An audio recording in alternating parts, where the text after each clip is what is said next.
ሰላም ጤና ይስጥልኝ እንደምን ከርማችኋል። ይህ ከዘመን ሳተላይት ቲቪ የሚተላለፍላችሁ አስተዋይ ሚዲያ ነው። እኔ አዘጋጅ ያሬድ ኃይለ ገብርኤል ነኝ።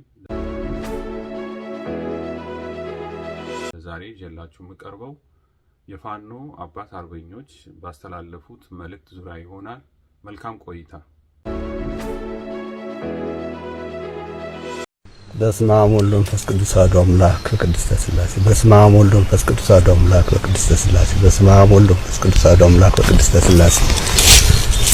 ጤና ይስጥልኝ ለኢትዮጵያ ሕዝብና ለአማራ ሕዝብ መልእክት ማስተላለፍላችሁ ግንቦት 29 9ኛ ወር 2018 ዓመተ ምህረት ነው። ሰላም ናችሁ እንዴት ናችሁ ለማለት ትንሽ ይከብዳል። ኢትዮጵያ ያለሽበት ወቅታዊ አዘቅት እዚህ ተነስቶ ጤና ይስጥልኝ የሚለውን አስቀድም ያለው እንግዲህ የኢትዮጵያ አምላክ የአማራ አምላክ በሙታን አምላክና በተዋህዶ ሃይማኖት አምላክ እግዚአብሔር አምላክ ፊቱን እንዲመልስለት ይቅርታ እንዲያደርግለት እመኛለሁ። ከዚህ በመቀጠል የኢትዮጵያ ተዋህዶ ሃይማኖት መሪዎች፣ አባቶች፣ ጳጳስ፣ መነኮሳት፣ ካህናት፣ ዲያቆናት እንዴት ነው ያላችሁ? በተሰጣችሁት የአምላክን አደራ እየተወጣችሁ ነው? ሁላችሁም ባይሆን ግማሻችሁ ከግማሽ ትበልጣላችሁ። ምናኔ ገዳም ትታችሁ ምናኔ ከተማ የወደዳችሁ አሁንም ምንኩስናውና መስቀሉን የሌሎች ድርጅቶች ሁለት እግር ተጠቃሚ ሁለት እምነት ተጠቃሚ እንደሆናችሁ ያሳያል። የመንግስት ድርጅት 666 ዲጂታል ይዛችሁ የምትንቀሳቀሱ ጳጳስም መነኮሳትም ካህናትም አላችሁ። ይህን ድርጅታችን ይቃወማል። እንዲያው ብችሉ ምንና ገዳማችሁ ምንና ደብራችሁን ብታከብሩ የተሻለ ይሆናል። ከዚህ ውጭ በሁለት ካራ የምትጠቀሙ እንድትጠነቀቁ ድርጅታችን የፋኖ አማራ ይወግዛል። ከዚህ በመቀጠል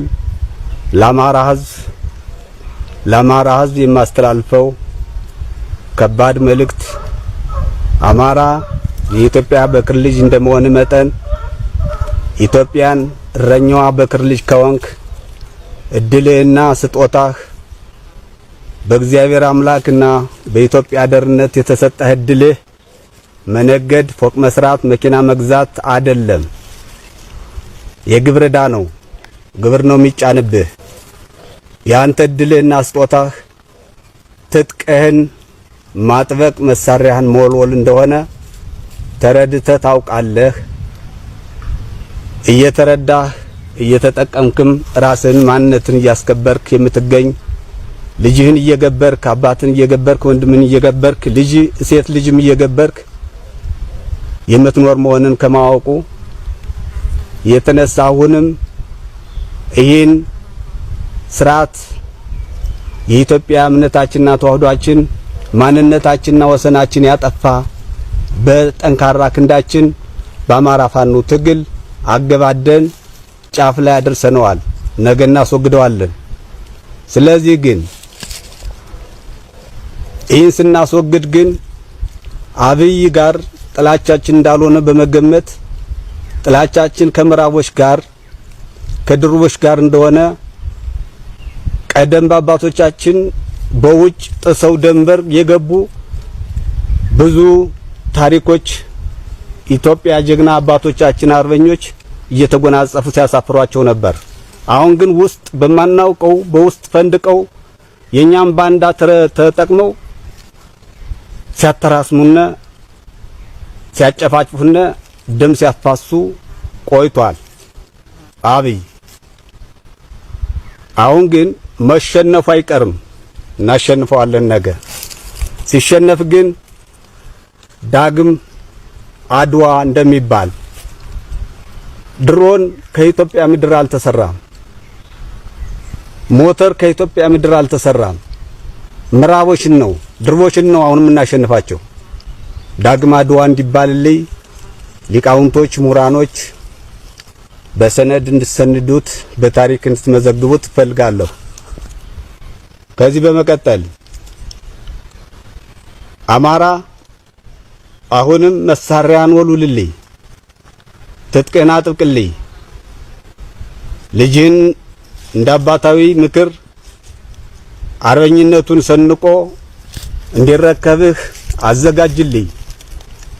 አብይ ተሸንፈዋል። ግን በአማራ ፋኖ የወከልናቸው ልጆቻችን በሱዳን ገብተው ሲወጡ ሪፖርት የለኝም። በኤርትራ ገብተው ሲወጡ ሪፖርት የለኝም። በትግራይም እንዲሁም ወሰናችን ፈርሶ ማንነታችን አተን ካስወጣነው በኋላ አሁን ጥል ያለን አማራና ትግራይ የአማራ እናት ልጇን የገበረሽ በማይካድራ በጭና በመተከል በራያ የቀበረሽ የአማራ እናት የአማራ አባት ነው። የትግራይ እናት የትግራይ አባት ነው። መሪዎችን ሁላ ግፍ አስፈጽመው ልጆቻችን አስቀብረው የአማራን ልጅና የትግራይን ልጅ ሽጠው በእነሱ ደም እየነገዱ የቆዩ ስምምነት ሲባል በአግባብ ስምምነት በባህል ገብተን ከነሱ ሊቃውንት አባቶች ምዕመናን የባህል ባላባቶች ተመልምለው ከኛም እንዲሁ ስምምነት ሲባል በዚህ አይነት ነው። በባህላችን በኢትዮጵያ ባህል በእምነታችን ባህል ይሄ ነው።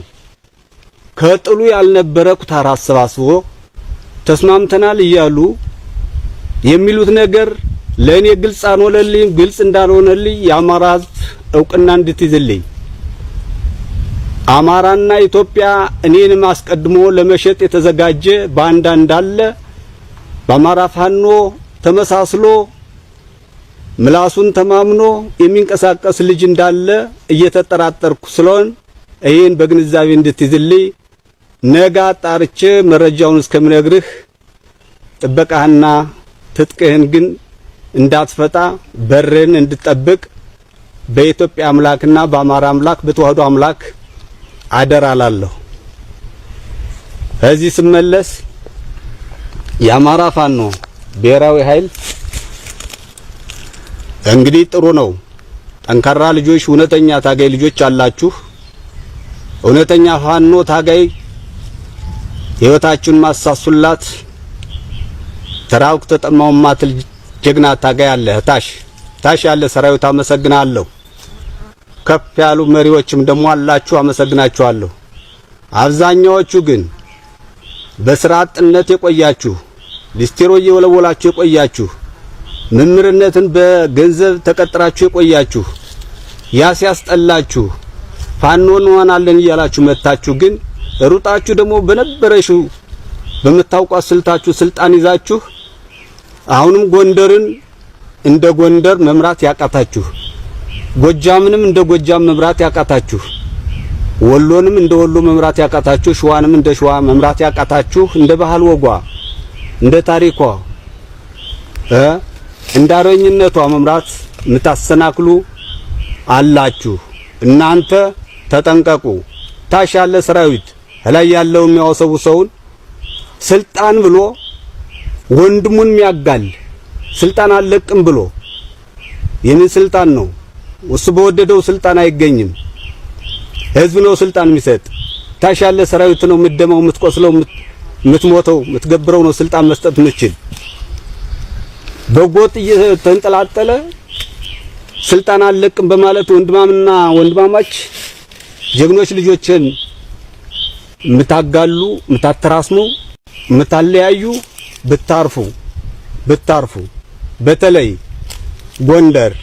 ጎንደር ያላችሁ ትሆናላችሁ ብዬ አሳልፌ ስልጣን ሰጥቼ አሁን ግን አቅም አላገኛችሁም። የ3 አመት ኃላፊነት ተሰጣችሁ ስልጣን ጎንደርን ከ3 ከፍላችሁታል። ተጠንቀቁ። 6 ሰዎች ናችሁ የምትረብሹ ያለ ከ6 ከ7 አትበልጡ።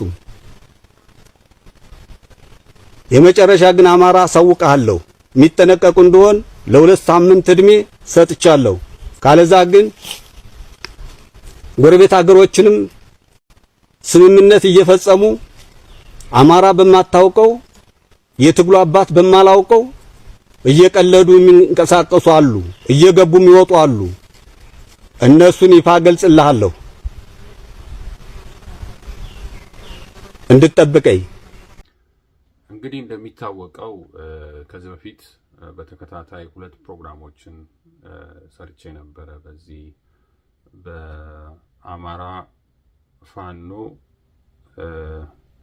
ብሔራዊ ንቅናቄ በሚለው በተመሰረተው ድርጅት አዲሱ ድርጅት 2 ፕሮግራሞችን ሰርቼ ነበር። እንግዲህ በዛ ፕሮግራም ላይ ያነሳሁት ይህ የድርጅት ከአማራ ህዝባዊ ትግል የነጻነት ትግል የተለየ ድርጅት ነው በሚል አርስት ነበር አንስቼ የነበረው። እንግዲህ በዛ ነጥቦች ላይ የተነሱ ነገሮች አሉ። ምክንያቱም ለምንድን ነው ይሄን ያልኩበት ምክንያት በወቅቱ የሚለውን እያንዳንዱ አንስቼ ነበር። እነዛ ያነሳናቸው ነጥቦች በሙሉ እየመጡ ነው ማለት ነው። ምክንያቱም ይሄ የተቋቋመው ድርጅት በዋናነት አማራ ህዝብ የተነሳበትን የትግል ዓላማ ወይም መርሆች ወይም ጥያቄዎች የማይመልስ ለዛውም ከዛ በተቃራኒ አማራ በወንጀል የሚጠይቃቸው ወይም አማራ ህዝብ ላይ ጄኖሳይድ የፈጸሙ አካላት ጋር አብሮ የመስራት የመደራደር እንዲሁም ከአለው ስርዓት ጋር አማራ በሚፈልገው መልኩ ወይም ስርዓቱን የማስወገድ ሳይሆን ከስርዓቱ ጋር የመደራደር ፍላጎት እንዳለ ምክንያቱም ይሄ ወያኔ በሰራው ህገወጥ ክልል ውስጥ የአብይ ሰራዊት እስከወጣ ድረስ ለድርድር እንደሚቀርብ ለአፍሪካ ህብረት ጥያቄዎችን ድረስ ከማቅረብ ድረስ ስለደረሰ ይሄ ደግሞ ፍጹም ከአማራ ህዝብ ከተነሳለት የትግል መርሆ እና ዓላማ በጣም የተለየ መሆኑን በወቅቱ አብራርተን በደንብ ተናግረን ነበረ። ይሄም ድርጅት በላይ ያሉት አመራሮች ከዚህ በፊት በፋኖ ትግል ውስጥ መስራች የሆኑ ግለሰቦች አይደሉም፣ በአመራር ደረጃ ያሉ ሰዎች።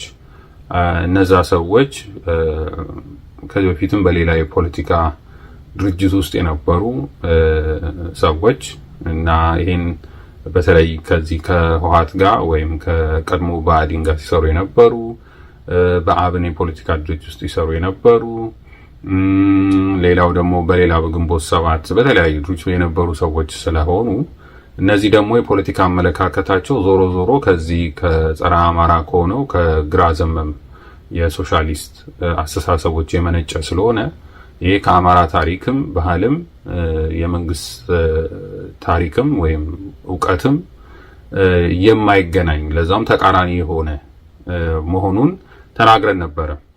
በዛ እንግዲህ ሁሌ በመናነሳው ውይይት ውስጥ እነዚህ በእኛ የምንተማመንባቸው የአማራ ፋኖ ትግልን መስራች የሆኑ ፋኖች እንዳሉ እናውቃለን። የነሱም ሐሳብ ከአማራው ትግል የተለየ ስላልሆነ ምክንያቱም የተነሱበት መሰረታዊ ነገር የአማራን ጥያቄ ይዘው ስለተነሱ ነው። አማራ ሁሉ በነቂስ ወጥቶ የፋኖን ትግል የደገፈው በውጭም በውስጥም ያለ። ስለዚህ በአማራ መሰረት ላይ በአማራ ታሪክ ማንነት ላይ የተመሰረተ ትግል ስለነበረ ነው። እንግዲህ ይሄን ትግል ለመጥለፍ ነው ከባዕዳንም በኋላም እንግዲህ አርበኛ መሳፍንት ማንስተውታል። በውጭ ተጽዕኖ በማድረግ በውስጥ በፋኖ ትግል ውስጥ በማስገባት አስርጎ በማስገባት ትግሉ እንዲጨናገፍ የማድረግ ሂደት ነው የነበረውና ይሄን አንስተውታል። ስለዚህ አሁንም እኛ እንደ አንድ አማራም እንደ አንድ ኦርቶዶክሳዊም እንደ አንድ ኢትዮጵያዊም እነዚህ የፋኖ ትግል ለአማራ ህዝብም ለኢትዮጵያ ህዝብም ለኦርቶዶክስም በሚጠቅም መንገድ ነው አነሳሱ የነበረው ሂደቱ የነበረው። ምክንያቱም ሲነሱ መጀመሪያም እነ ጎቤም እነ አርበኛ መሳፍንትም ያነሱት የነበረው ሃይማኖታቸውን ከትግላቸው ለይተው አይደለም። ምክንያቱም ይሄ በአባቶቻቸው ታሪክም የነበረ ስለሆነ ጠላትነቱም በኦርቶዶክስ ቤተክርስቲያን ላይና በአማራ ላይ እንደሆነ ወያኔ በደንብ የተረዱ ያወቁ ይሄንንም በቃል ያስተላልፉ መሆናቸውን በደንብ የሚያሳዩ ናቸውና ይሄን የተረዱ ናቸው። እና አዲስ የመጡት ደግሞ እነ አስረስ እነ ዘመነም ሌሎችም እነ እስክንድርም በማኒፌስቶ አስቀምጠውታል። ሌሎቹም እንደዛው ማለት ነው። ስለዚህ እነዚህ የፖለቲካ ኃይሎች የሚባሉት አንዳንዶቹ በምዕራቦች የተላኩ አንዳንዶቹ ደግሞ እንደዚሁ የነበሩበት የፖለቲካው አስተሳሰባቸው ሃይማኖትና መንግስት የተለየ ነው በሚል በፋኖ ውስጥ የነበረውን የሰውን እምነት እግዚአብሔርን ኃይል የማድረግ በእግዚአብሔር ኃይል በአባቶቻቸው ላይ መሰረት ላይ ታንጸው ድል እናደርጋለን እግዚአብሔር ኃይል ያደርገናል ብሎ የሚያምኑትን አስተሳሰብ ለመስበር ነው ርቀት የሄዱት። የመጡትም ለዛ ነው። ለዚህ ነው ድርጅቱ ከተቋቋመ በኋላ ምንም የሰሩት ነገር የለም። አንድም የሰሩት ነገር የለም። ህዝቡ ማስተባበር አልቻሉም። ምክንያቱም አስተሳሰባቸው፣ አመለካከታቸው ከአማራ ህዝብ የተለየ ትግል ስለሆነ። ስለዚህ ለዛውም የፋኖን ኃይል ዝም ብለው አስረውት ነው ቁጭ ያደረጉት።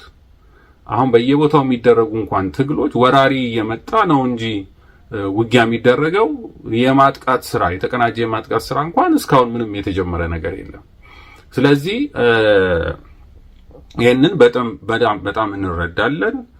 ከታች ያለው አርበኛ ከታች ያለው አንዳንዴ በአመራርም ቦታ ያሉት በፍጹም በዚህ ድርጅት አሰራር ላይ በተለይ ከህወሓት ጋር የሚያገናኘው ግንኙነት ለመንግስትንም ደራደራለው የሚል አመለካከት በፍጹም እንደማይስማሙ አሁንም አርበኛ መሳፍንት እንዳስተላለፉት ምንም አይነት ነገር የሚያውቁት ነገር እንደሌለ የምናውቀው ነው እና አሁን በግልጽ የዚህ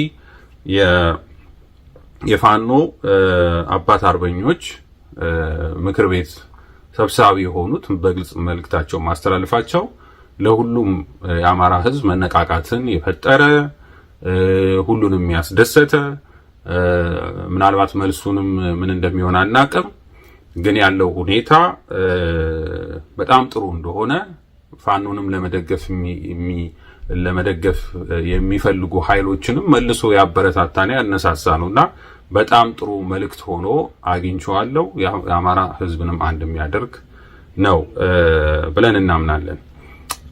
በአደረጃጀቱ ላይ በዋናነት በዚህ እነሱ የሚፈልጉት አደረጃጀት በተለይ የፖለቲካና የወታደራዊ ኃይል መሆን አለበት የሚለው በጣም የተሳሳተ አመለካከት ከድሮም የነበረ የዚህ የካርል ማርክስ ወይም የዚህ የሶሻሊዝሙ የሌኒን ማርክሲዝም ሌኒዝም የሚሉት የፖለቲካ አሰራር ነው። ይሄ ወታደራዊ ኃይል የሚባል የፖለቲካ ኃይል የሚባልና ምንድነው የፖለቲካ ኃይሉን የወታደራዊ ኃይል የሚቆጣጠርበት ዘዴ ነው። ደርግም እንደዛ ነው ያደረገው። ደርግም የነዚህ የሶስት ማዕዘን በሚለው የወታደራዊ ኃይል የፖለቲካ ኃይልና የደህንነት ኃይል በሚል የወታደሩን ከዛ በኩል የሚመጣበትን ተቃውሞ ለመቆጣጠር እንዲያመቸው ነው የዚህ አይነት አሰራር ተከትሎ የነበረው በደርግ ውስጥ። በዚህ የተነሳ የተማሩት የነበሩት ጀነራሎች በ10 አለቃ በሆነ የፖለቲካ ዘርፍ ኃላፊ በዛ እንዲመሩ ሆኗል፣ ወይም አብረው የወታደራዊ ውሳኔዎችን እንዲወስኑ ተደርጓል። ይሄ ደግሞ በወታደሩ ዘንድ በተማረው የወታደሩ ኃይል ዘንድ ቅያሜን ፈጥሯል። ለዚህ ነው በኋላ ላይ መንግስቱ ኃይለማርያም መፈንቅለ መንግስት የተሞከረበት ዋናው ምክንያት እነዚህ ጀነራሎች በአመራር በስራቸው ላይ ጣልቃ እንዲገባ ያደረጋቸው እነዚህ የፖለቲካ ኃይሎች ስለሆኑ፣ ስለዚህ በተመሳሳይ መልኩ ህወሓትም ሲከተል የነበረው አካሄድ ነው። ህወሓት ለዛውም ይሄ የፖለቲካ ኃይል የሚባለው እነመለስ ምንም ሳይዋጉ የመጡ ናቸው። ግን የተዋጊ የነበረውን ኃይል ይሄን ወታደራዊውን ኃይል ግን ምንድን ያደረጉት መጨረሻ ላይ እንዲገደሉ ነው ያደረጓቸው አይደል? እና ሀየሎምን ወታደሩ ህዝቡ የሚያምናቸውን ሰራዊቱ የሚያምናቸውን እንዲገደሉ ነው ያደረገው። ስለዚህ ይሄ የተለመደ ነው። ሁሌም እነዚህ የፖለቲካ ኃይል የሚባሉ በሴራ ተዋጊ የሆኑትን ወይም አርበኞች የሆኑትን የማስገደል የማስወገድ፣ ምክንያቱም ለነሱ የመጀመሪያ ትሬታቸው የሚፈሩት እነዚህን ኃይል ነው። ስለዚህ ይሄን በዘዴ የማስገደል የተለመደ ነው። በተለይ በዚህ በብሔርተኝነት በናሽናሊዝም በሚባለው የፖለቲካ አስተሳሰብ በጣም የተለመደ ነው። የሂትለር በራሱ ተከታዮች ላይ ወይ ወታደሮች ላይ ይሄን እርምጃ ወስዷል። ደርግ መፈንቅለ መንግስት ሊያደርጉብኝ ነው ብሎ እርምጃ ወስዷል። መለስም እንደዚሁ ከእንደገና አብይም እንደዛ አድርጓል። ምክንያቱም መጀመሪያ እነሱ የመጡበት ዓላማ ዲክታተር የመሆን ስለሆነ ለህዝቡ ነፃነት ሊሰጡ ስላልሆነ ያንን ለማድረግ መጀመሪያ የወታደራዊውን ኃይል መቆጣጠር ስላለባቸው ነው ይሄን የሚያደርጉት ማለት ነው። ስለዚህ አሁን በፋኖ አደረጃጀት ላይ ይሄ ድርጅት አፋብን የሚባለው ሲመጣ ምን ይዞ መጣ? የስራ አመራሩንም የፖሊስ ቢሮ በሚል ልክ እንደ ህወሓት እንደ ደርግ ፈጠረና ይሄ ማዕከላዊነት የሚሉት አለ ፈጠሩና ያ ፖሊስ ቢሮም ስራ አስፈጻሚም ነው፣ ፖሊስ ቢሮ ነው። ውሳኔዎች የሚወሰኑት በዚህ በፖሊስ ቢሮ ነው። ራሱም ደግሞ ስራ አስፈጻሚ ነው። ስለዚህ ይሄ ሊሆን የማይችል ነገር ነው፣ ወይም ይሄ በጣም ወደ ዲክታተርሺፕ የሚመራ መንገድ ነው። ይሄን ነው አንደኛው የተቃወምንበት ምክንያት። ስለዚህ የፋኖ አደረጃጀት ቀድሞውኑ መሆን የነበረበት የዛሬ 5 ዓመት ጀምሮ የምንለው የነበረው የፋኖ የአርበኝነት ህግ መመራት ያለበት በምክር ቤት ነው። ይሄም የምክር ቤት አሰራር ራሱ ጎንደር ራሱን የቻለ አንድ ምክር ቤት ያስፈልገዋል። ሸዋ ራሱን ምክር ቤት፣ ወሎ ውስጥ ያሉት ምክር ቤት፣ የጎጃም ያለው ራሱ የፋኖ ምክር ቤት መመስረት አለበት። የምክር ቤቱ አባላት ደግሞ የሚሆኑት መስራች የሆኑት ነው መሆን ያለበት። ምክር ቤት አባላት የሚቆጣጠሩ። ይሄ ማለት ምንድነው? እያንዳንዱ ፋኖ ውክልና አለው ማለት ነው። ውክልና አለው። ያ ተወካይ ሆኖ ፋውንደር የሚባሉ በየትኛውም ዓለም ላይ ፋውንደር የሚባሉት ነው የዛ ድርጅት መሪ የሚሆኑት መስራቾች የሆኑት እንጂ በኋላ የመጡ አይደለም። በኋላ የመጡት እንግዲህ ፖለቲካ ቃሉ በትምህርት ደረጃቸው ምናምን የሚለው ይሄ በሙሉ ማጭበርበሪያ ነው። ዓላማውን ካላወቁት የትምህርት ደረጃ ቢኖርህ የመናገር ችሎታ ቢኖርህ አንዳንዶቹ እንደሚሉት እንግሊዘኛ እኮ ከላይ አይችልም እያሉ ነበር አይደል? እስክንድር እኮ እንግሊዘኛ ይችላል ይሄን ነበር ሲሉ የነበሩትና ይሄ እንደዚህ አይነት ነገር አይሆንም። በመስራቹ ላይ አልነበረ፣ በዓላማው ሲጀመር በጽንሱ ላይ አልነበረ።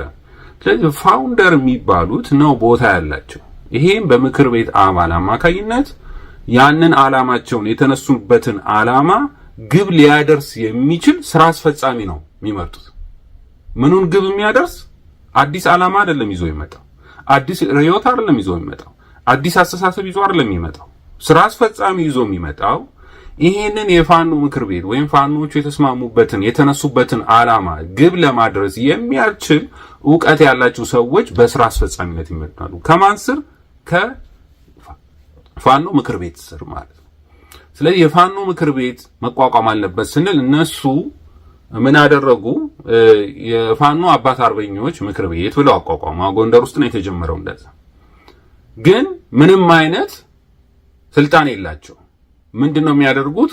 አለመግባባት ከተፈጠረ ጠብ ከተፈጠረ እንግዲህ መተው ያንን ወደ እርቅ የሚያመጡ ምናምን ነው አርገው ነው ያስቀመጧቸው እንጂ ስልጣን ያላቸው ፓወር ያላቸው አላደረጓቸውም። ይሄ ነው አሁን ክፍተት የተፈጠረው። አሁን ይሄ ክፍተትን ነው እንግዲህ ለመሙላት አርበኛ መሳፍንት የመጡት። ትክክለኛ ጥያቄ የህዝቡን ጥያቄ ይዘው መጡ። የህዝቡ ጥያቄ ከህወሓት ጋር ማንኛውም አማራ ህወሓትን በወንጀል መጠየቅ የሚጠየቅ ምክንያቱም ጄኖሳይድ የፈጸመ ነው። ለዚህ ሁሉ እልቂት አማራን የዳረገ ስለሆነ ያን ድርጅት የሚፈልገው በወንጀል ለፍርድ ነው የሚፈልገው እንጂ ከሱ ጋር የመስራት ፍላጎት ሊኖር አይችልም። ምክንያቱም ከሱ ጋር መስራት ማለት ከተጠያቂ ማዳን ማለት ነው። ተጠያቂ ከመሆን ማዳን ህወሓትን ማለት ነው። ስለዚህ ያ ስለሆነ ይሄ የህዝቡ ፍላጎት አይደለም። ስለዚህ ከህዝቡ የተነጠለ አደረጃጀት ወይም ድርጅት ሊኖር አይችልም ነው። ስለዚህ ይሄን ነው ይዘው የመጡት፣ ወደፊት ይዘው የመጡት። ይሄ በጣም በጣም ወሳኝ ነገር ነው። የአማራ ህዝብንም ከስጋት ነፃ የሚያደርግ ነው። ሁሉንም የአማራ ህዝብ አንዳንዶቹ አሉ የአብይ ሰዎች የጎንደር የጎጃም የሸዋ ምናምን እያሉ ሁሉም በህወሓት አደጋ ያልደረሰበት አማራ የለም። ህወሓት ነው ጽንሱ ሲጀመር የአማራን ጥላቻ የጀመሩት። በኋላ ኦነጎቹን ያዙት፣ ሌሎቹን ያዙት። ስለዚህ ይሄ ሁሉም አማራ ያውቃል። በሸዋ ላይ ደረሰውን ሁሉም ያውቃል። በወሎ ላይ ደረሰውን ህወሓት ሲመጣ ያደረገውን ፋብሪካውን እየነቃቀለ የወሰደውን ይሄን ሁሉም አማራ ህዝብ ያውቃል። ለማን ነው ይሄን ማታለል የሚቻለው? ለማንም የሚቻል አይደለም። ስለዚህ ይሄ የአንድ ቦታው የጎንደር ብቻ ያሉ የአማራ ጥያቄ አይደለም፣ የሁሉም የአማራ ጥያቄ እነዚህን 3 ነገሮች ማስፈጸም ነው። የፋኖ ትግልም የተነሳበት ይሄ ነው። አንደኛ ስርዓቱን ማስወገድ፣ ሁለተኛ በዚህ ይሄን ስርዓት የፈጸመውን ወንጀለኞች ለፍርድ ማቅረብ፣ ሶስተኛ አዲስ ስርዓተ መንግስት መትከል ማለት። ምክንያቱም አማራ ያልተሳተፈበት ህገ መንግስት ነው። አማራ ያልተሳተፈበት የክልል ማካለል ነው። ይሄ ሁሉ ነገር ህገ ወጥ ነው፣ ህጋዊ ሊሆን አይችልም። ስለዚህ ያንን ማስፈጸም ነው። ስለዚህ የስራ አስፈጻሚው ዓላማ የስራ አስፈጻሚው ስራ ይሄንን መስራት ነው እንጂ አዲስ ስርዓት አይደለም ማምጣት የሚችል። አዲስ ፍላጎቱን የራሱን ፍላጎት የፖለቲካ ፍላጎት ፖለቲካ ማለት መደራደር ነው። ይሄ ሁሉ ውሸት ነው። የት ዓለም ላይ ነው መደራደር የነበረው? ናዚ ተሸንፎ ነው። ስለዚህ መሸነፍ አለ። እውነተኛ ለውጥ ሊመጣ የሚችለው ደግሞ እነዚህ ጠላቶች መሸነፍ ሲችሉ፣ ሁሌም ናሽናሊስት ካልተሸነፉ በስተቀር ሁሌም አደጋ ናቸው። ድርድር የሚባል ነገር አያውቁም። ወያኔ ድርድር የሚባል ነገር አያውቅም። የእነ አብይ ኦነጋውያን ድርድር የሚባል ነገር አያውቁም። ከዚህ በፊት ተሞክሮ ከዚህ በፊት የከሰረ ነገር ነው። ከዚህ በፊት ድርድር በሚል መንገድ አምጥተው አዘናግተው ብዙዎቹን ለሞት የዳረጉ ናቸው ወያኔዎችም ሆነ ኦነጎች። ይሄ ይታወቃል። ስለዚህ ማንን ለማታለል ነው ይሄ ሁሉ ነገር እየተደረገ ያለውና ስለዚህ አሁን አርበኛ መሳፍንት ያነሱት ነገር ትልቅ ጥያቄ ነው። ይሄ ጥያቄ ግን በዋናነት ሊፈታ የሚችለው በአደረጃጀት ነው። አደረጃጀቱ ይሄ መጀመሪያ የፋኖን ትግል የመሰረቱ ሰዎች ወይም ፋኖ ራሱ አባላት እያንዳንዳቸው ውክልና ያስፈልጋቸዋል። ይሄ ውክልና ማለት በፋኖ ምክር ቤት ሲሆን ነው። ምክር ቤቱ ስራ አስፈጻሚውን ይመርጣል። ስለዚህ የምክር ቤቱ አባላት ዓላማቸውን በግልጽ ያስቀምጣሉ። የስራ አስፈጻሚው ደግሞ ያንን የማስፈጸም ነው ኃላፊነት ያለበት እንጂ አዲስ ዓላማ ይዞ መምጣት የለበትም። ከዋት ጋር እንደራደር የሚለው በተለይ እነሱ ሳይሰሙ፣ አርበኞቹ ሳይሰሙ፣ ፋውንደሮቹ መጀመሪያ መስራቾቹ ሳይሰሙ በጎን የሚደረግ ድርድር ሊኖር አይችልም በፍጹም። ለአማራም ያሉት ነገር የለ። አማራ ህዝብ ነው። ለዚህ ነው ይፈራሉ እኮ ማለት እኮ አይፈልጉም። በግልጽ ወጥተው እኮ እንዲህ የሆነ ነው ምክንያቱም ወንጀል እንደሆነ ያውቃሉ። አማራ ህዝብ እንደማይቀበላቸው ያውቃሉ። የታጠቀው ደግሞ አማራ ነው። ስለዚህ ያ እርምጃ እንደሚወስድባቸው ያውቃሉ። እሳቸውም እንዳሉት ከ6 ከ8 የሚበልጡ ሰዎች አይደሉም ይሄን ስራ የሚሰሩት፣ ከ6 የማይበልጡ የሚደገፉት ግን በባዕዲን ባለሀብቶች ከባዕዲን ጋር አብረው ሲዘርፉ የነበሩት። ምክንያቱም እነሱም አሁንም ዲክታተር መንግስት ነው የሚፈልጉት። ምናልባት አሁን በአብይ ታክስ ያስመረራቸው ወይ ከሱ ጋር ያልተግባቡ ሊሆኑ ይችላሉ። እነዚህ ሰዎች በጎን አብይን የሚደግፉ ሊሆኑ ይችላሉ። በሌላ በኩል ደግሞ እነ ዘመነን እነ አስረስን የሚደግፉ ሊሆኑ ይችላሉ። ወይ ከወያኔ እንኳን ግንኙነት ያላቸው ምክንያቱም በእነሱ በኩል ነው የከበሩት። ስለዚህ እንደዚህ አይነት ሰዎች አሉ። ስለዚህ እነዚህ ሰዎች ሊሆኑ ይችላሉ ድጋፍ የሚያደርጉት። በእነዚህ ተጽዕኖ ነው እነ ዘመን ወደፊት እንዲመጡ የተደረገው እንጂ በህዝቡ ጥያቄም አልነበረም። በመጀመሪያ በፋኖ ትግል ውስጥም የጀመሩ ሰዎች ይሄን ነገር አላነሱ። ስለዚህ ከዋትን ጋር እንስራ ከማንም ጋር እንስራው የቀደመው ባዕዲን የነበሩ ሰዎች ነገዱ ምናምን የነሱ ፍላጎት፣ ምክንያቱም እነሱ ለህዝብ ነጻነት የሚያስቡ አይደሉም። እንዴት ፖለቲካ ወንበሩ ላይ ተመልሰን እንመጣለን የሚል አስተሳሰብ ነው ያላቸው። መልሰው እንዴት ሀብታችንን ዘረፋችንን እንዴት እናስቀጥላለን የሚል ነው ያላቸው እንጂ ህዝብ ነጻን እንዲሆን አይፈልጉም። ተመልሶ የህወሓት ስርዓት እንዲመጣ ነው የሚፈልጉት። ያን ነው የሚፈልጉት። እነዚህ ሰዎች ናቸው እያስቸገሩ ያሉት። ስለዚህ ይሄ ደግሞ ህዝቡ ታጥቆ የታጠቀ ስለሆነ አማራ መሳሪያውን እንዲያዘ ስለሆነ በአደባባይ ቢወጡ አደጋ እንደሚወድቅባቸው ያውቃሉ። ስለዚህ ይሄን ላለማድረግ ብዙም ጊዜ በተለያየ ታሪኮች እንደተደረገው ከህወሓት ራሱ ወታደሮችን እያስመጡ ነው መጠበቅ የፈለጉት። ማለት እነሱን የሚጠብቋቸው ታማኝ ብለው የሚያምኑት ከአማራው ይልቅ የህወሓት ጠባቂዎችን ነው ማለት ነው። ስለዚህ እንደዚህ እያሰረጉ ወታደሩን እየበወዙ አንዱን ከሌላ ቦታ እያረጉ ህወሓታውያንን በውስጥ እያስገቡ ተቆጣጥረው እስከሚጨርሱ ጊዜ ድረስ ነው ግልጽ የማያደርጉት። ለዚህ ነው እኛ ስለ ጥምዶ የምናውቀው ነገር የለም ግን እንሰራለን። ከነገና በሌላ በኩል ደግሞ መተው አይ ከህወሓትም ጋር እኮ ከኦነግ ጋር ካልሰራን እኮ እንዴት ነው እኛ ሽፍታ ሆነን ነው የምንቀረው የሚል አስተሳሰብ ራሱ የሚያራምዱ ሰዎች አሉ። ስለዚህ ይሄ የፈለገ ቢሆን ይሄ ድርጅት በፋኖ ስርም የተነጠለ የሆነ ነው፣ ከአማራ ህዝብም ትግል የተነጠለ ነው። አሁን ደግሞ ከፋኖ ትግል እየተነጠለ ወጥቶ ለብቻው እየወጣ ነው። ስለዚህ ይሄ መጋለጡ ይሄ መውጣቱ አርበኛ መሳፍንትም ይሄን መልእክት ማስተላለፋቸው በጣም በጣም ትልቅ ነገር ነው። አሁን ስለ መልእክቱ ደግሞ አንድ ባንድ እያነሳን እናወራለን ማለት ነው፣ እነጋገራለን። የፋኖ አባታችን አርበኛ መሳፍንት መልእክት እንግዲህ በመጀመሪያው ያሳዩት ነገር አለ። በጣም በጣም የሚገርም ነገር፣ ብዙዎቹን ያሳፈረ፣ በተለይ እኛ የዚህ የፋኖ እና አስረስን እና የሱ ቡድኖች የሆኑት በተለይ ሚዲያ አካላት እነ መዓዛ የተለያዩ አካላት አሁን አፍቃሪ ህወሓት የሆኑ ሰዎች በዋናነት የህወሓትን አጀንዳ ይዘው መጥተው በፋኖ ላይ ነበረ። ምክንያቱም ህወሓት ሲነሳ የኦርቶዶክስ ቤተክርስቲያንን ጠላት አድርጎ ነው የተነሳው የነበረውና እነዚህም ያንን ፍላጎት ሃይማኖትና ፖለቲካ የተለየ ነው፣ ኦርቶዶክሳውያን ከፈለጋችሁ ለብቻችሁ ታገሉ፣ እኛ የምንታገለው ለአማራ ነው የሚል አማራን ከኦርቶዶክስ እምነቱ የመለየት አይነት ነገር እየተከተሉ ነው። ወይም ሶሻሊስት የማድረግ ፓጋን የማድረግ የወታደሩ ዲሲፕሊን ራሱ የተምታታ እንዲሆን። ለዚህ ነው ብዙዎቹ ክህደትም የተፈጠረው እኮ ጥለው የሄዱበትም ባንዳ የሆኑበትም ለአብይም የገቡት እኮ ለዛ ነው። በአብዛኛው እኮ ሃይማኖት የለህም ካልከው ለማን ብለው ነው የሚታገሉት?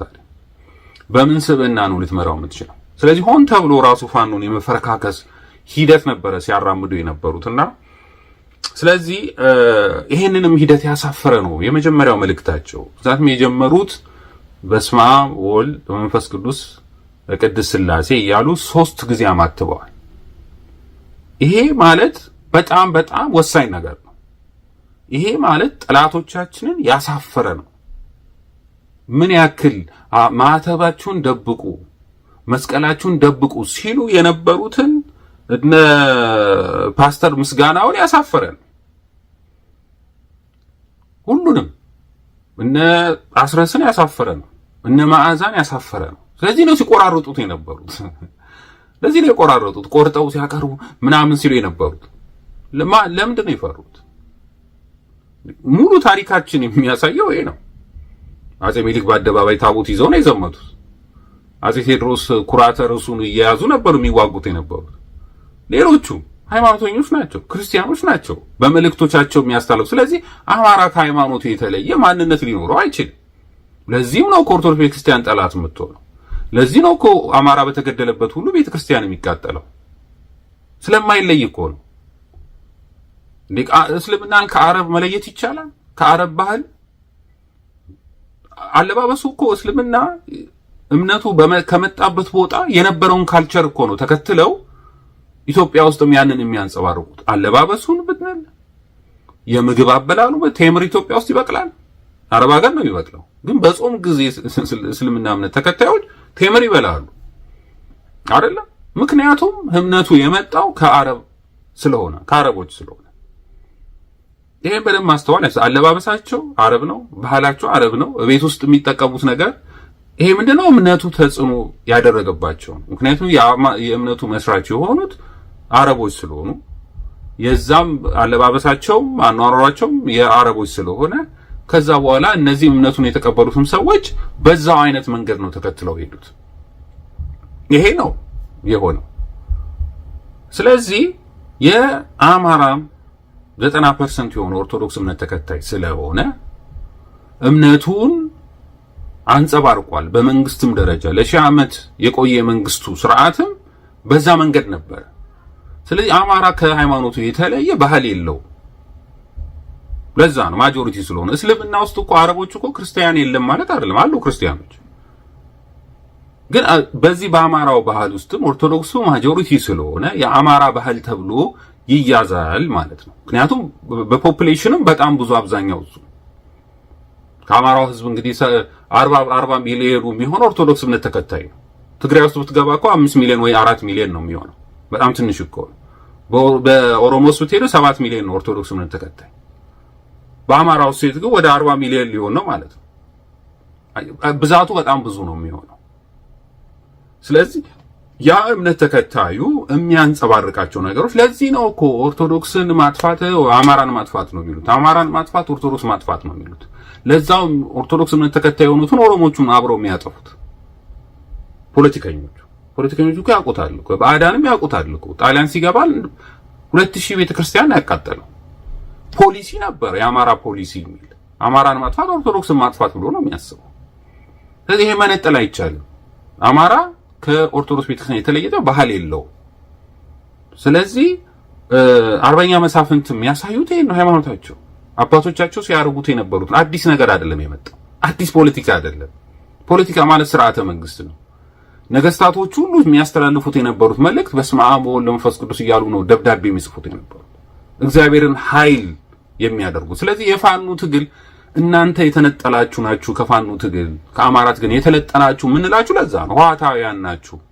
ህወሓት ኦርቶዶክስ ቤተክርስቲያንን ጠላት አድርጎ የተነሳ ህወሓታውያን ናችሁ። እውነተኞቹ ፋኖች እነዚህ ናቸው። እውነተኞቹ አማሮች እነዚህ ናቸው። ሃይማኖት ያላቸው፣ ሃይማኖትን የሚያከብሩ፣ እግዚአብሔርን በአደባባይ የሚመሰክሩ፣ የማይፈሩ። እግዚአብሔርን በግልጽ ሊረዳህ የሚችለው በግልጽ እግዚአብሔርን ስታምን ነው። ስለዚህ እስልምናም ሆነ ሃይማኖትን ያዝ እና ተዋጋ። ኃይልህን ያዝ። ኃይል ያምነኛል ይከላከልኛል ብለህ ካለ አንተ ነህ። ከሃይማኖት የበለጠ ለወታደር ለሚሊቴሪ ጠንካራ ኃይል የሚሆን የለም። በየትኛው ዲሲፕሊን ነው ልትመራው የምትችለው ወታደሩ? እንኳን አይደለም ምዕራባውያን እንኳን ወታደሮቻቸውን የጸሎት ፕሮግራም አላቸው። አሜሪካ ውስጥ የጸሎት ፕሮግራም አለ። ወታደሩ ከህዝቡ የተለየ የበለጠ ሃይማኖትን የምታጸርሰው በወታደሩ ላይ ነው። እኛ ሀገር በተቃራኒው ሃይማኖትና መንግስት የተለየ ነው እያሉ ወታደሩ ፓጋን እንዲሆን እግዚአብሔር የሌለው እንዲሆን ለዛም ጾም ወታደር አይጾምም እያሉ እንደፈለጉ ጾም እንዲሽሩ የሚያደርጉ ይሄ ሶሻሊዝም የማርክሲዝም የሌኒዝም ፕሮግራም ነው። በዛ መንገድ ተመልሰን እንሄድ ነው። በውድቀታችን መንገድ፣ በደርግ መንገድ ኢሰፓ አባል የሆናችሁ አትጹሙ፣ ማህተባችሁን በጥሱ እንደተባለው በዛ እንዲኬድ ነው ይፋ ነው የተፈለገው። እነዚህ ፖለቲከኛ ምን ይባሉት ማርክሲዝም ሌኒስታዊ ሶሻሊስቶቹ በዛ መንገድ አይደለም ፋኖ የመጣው። ፋኖ የመጣው እውነተኛ አማራ ሆኖ ነው። ፋኖ የመጣው በአባቶቹ መሰረት ላይ ለዚህ ነው ድል ያደረገው። ለዚህ ነው ጠላቶቹ የሚረበደበዱት። ለዚህ ነው ዛሬ አርበኛ እነዛ ሰዎች መተው ኦርቶዶክስን ለማሸማቀቅ የሞከሩትን እነ መዓዛ መሐመድን ያሳፈሯቸው፣ እነ አስረስን ያሳፈሯቸው። እውነተኛ ፋኖች እነዚህ ናቸው።